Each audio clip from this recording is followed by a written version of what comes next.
शेतकऱ्यांच्या आंदोलनाला यश, जमीन अधिग्रहणास स्थगिती, प्रशासनाने दिले लेखी आदेश. जमीन अधिग्रहणाचा GR रद्द न केल्यास जनगणनेला सहकार्य करणार नाही, शेतकऱ्यांची ठाम भूमिका. प्रस्तावित विमानतळ, MIDC आणि औद्योगिक प्रकल्पांसाठी सुरू असलेल्या सुपीक जमिनीच्या अधिग्रहणाविरोधात जिल्हाधिकारी कार्यालयासमोर सुरू असलेल्या ठिय्या आंदोलनादरम्यान प्रशासनाने शेतकऱ्यांना दिलेल्या पत्रात विमानतळ आणि MIDC करिता भूसंपादन प्रक्रियेला स्थगित करण्याबाबत पत्र दिलं आहे.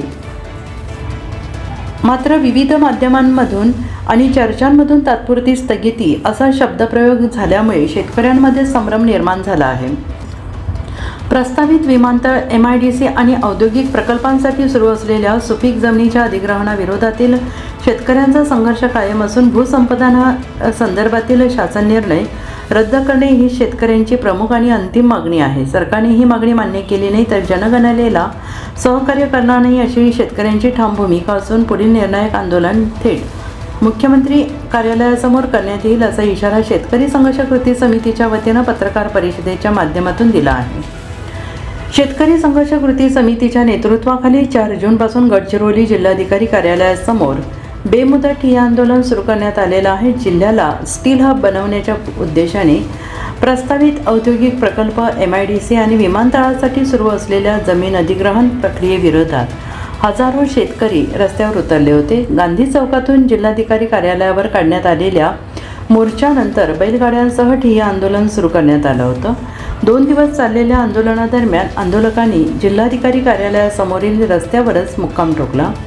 शुक्रवारी सायंकाळी जिल्ह्याचे सहपालकमंत्री ॲडव्होकेट आशिष जयस्वाल यांनी आंदोलनस्थळी भेट देऊन शेतकऱ्यांच्या मागण्या जाणून घेतल्या आणि प्रशासनाशी चर्चा केली. त्यानंतर त्यांनी आंदोलनकर्त्यांशी संवाद साधत सकारात्मक तोडगा काढण्याचे आश्वासन दिले.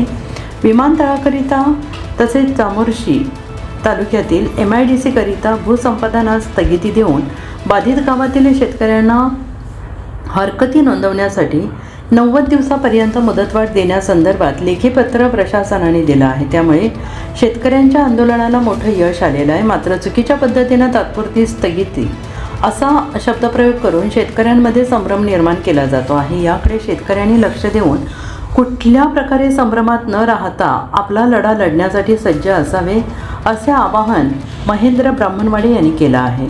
त्यामुळे शेतकऱ्यांच्या मागण्यांबाबत शासनाने स्पष्ट भूमिका जाहीर करून भूसंपादनाचा GR रद्द करावा, अन्यथा आंदोलनाची दिशा अधिक तीव्र असेल असंही त्यांनी यावेळी स्पष्ट केले. यावेळी पत्रकार परिषदेत इतर शेतकरी पदाधिकारी उपस्थित होते. गडचिरोली संवाददाता आशिफ कुरेशी.